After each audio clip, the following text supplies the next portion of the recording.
नमस्कार, मी comrade PG Gawande. आपण पाहता न्यूज घराणेशाही दिग्रस. मित्र, लोणी वाही मेंढी लोणी वाईच्या आणि मेंढीच्या मधामध्ये लोणी पुनर्वसन बसलेलं आहे.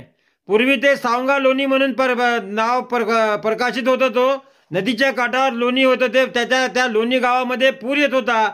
अरुणावती प्रकल्प, धावंडा नदीचा आणि ते दोन्ही मेळावर तर तो सावंगेला लागून लोणी हा गाव होतं, जुनं गाव. त्या लोणीचं पुनर्वसन झालं 94-95 मध्ये. ते 94-95 मध्ये त्या गावाचं पुनर्वसन झालं. वाई आणि मेंढी आहे. दिग्रस ते आर्णे रोडवर कलगाव फाट्यासमोर मेंढी फाटा आहे, वाई मेंढी फाटा म्हणून. त्या फाट्याच्या वाईच्या मेंढीच्या लोणी म्हणून पुनर्वसन झालेलं आहे, सावंगा लोणी म्हणून. त्या पुनर्वसन मध्ये त्या लोणी गावामध्ये स्मशानभूमी नाही मित्र आजपर्यंत.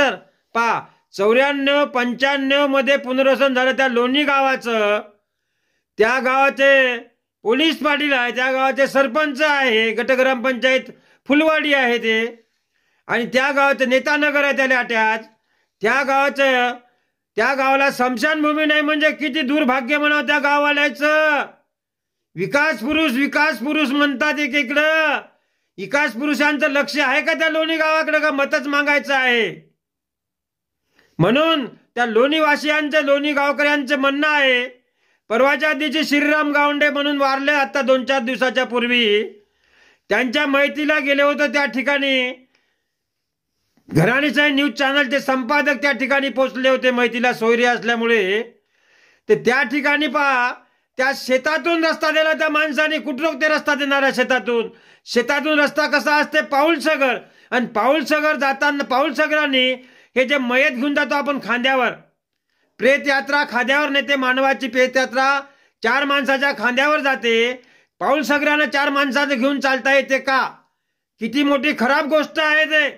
किती दुर्भाग्य म्हणावं त्या लोकांचं, गावकऱ्यांचं. किती सहन करत आहे ते लोक. आता हिवाळा आहे, उन्हाळा आहे म्हणून ते रस्ता शेतकरी देत आहे. पावसाळ्यामध्ये कसं हो, एक पाय उचला एक पाय टाका, एक पाय उचला एक पाय टाका, अशी परिस्थिती आहे असे सांगत होते गावकरी मित्र. म्हणून त्या लोणी गावच्या स्मशानभूमीचं काम केव्हा पूर्ण होणार? ते पूर्ण झालं पाहिजे. दिग्रजच्या तहसीलदार साहेबांनी त्याकडे लक्ष द्या. दिग्रजच्या गटविकास अधिकारी साहेबांनी त्याकडे लक्ष दिलं पाहिजे. आणि आपल्या एसडीओ साहेबांनी, कलेक्टर साहेबांनी, जिल्हा अधिकारी साहेबांनी त्याकडे लक्ष द्यायला पाहिजे.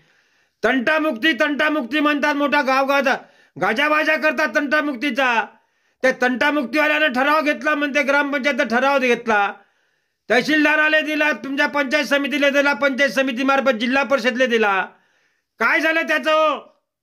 आमसभा होत असते, प्रत्येक आमदाराच्या अध्यक्षतेखाली ग्रामसभा होत असते. वर्षातून 2 आमसभा होतात. पंचायत समिती तहसीलमध्ये होते किंवा पंचायत समितीच्या हॉलमध्ये होते. त्या ठिकाणी तालुक्याचा आराखडा घेतला जात असते विकासाच्या कामाचा. नुसते विकास पुरुष म्हणतात, स्मशानभूमी नाही त्या लोणी गावामध्ये. हे व्हिडिओ तुम्हाला दिसणारा व्हिडिओ पहा मित्र. ते स्मशानभूमीचं काम लवकरात लवकर पूर्ण झालं पाहिजे. नाहीतर तिथचे गावकरी तर आंदोलनात उतरणारच. आणि घराणेशाही न्यूज चॅनल पुन्हा त्यांच्या सोबत राहणार आहे, सक्रिय समोर राहणार आहे आंदोलन करण्यासाठी. धन्यवाद. सोबत आहे कॅमेरामॅन मोहम्मद इक्बाल भाई. घराणेशाही न्यूज, दिग्रस, यवतमाळ, महाराष्ट्र, इंडिया.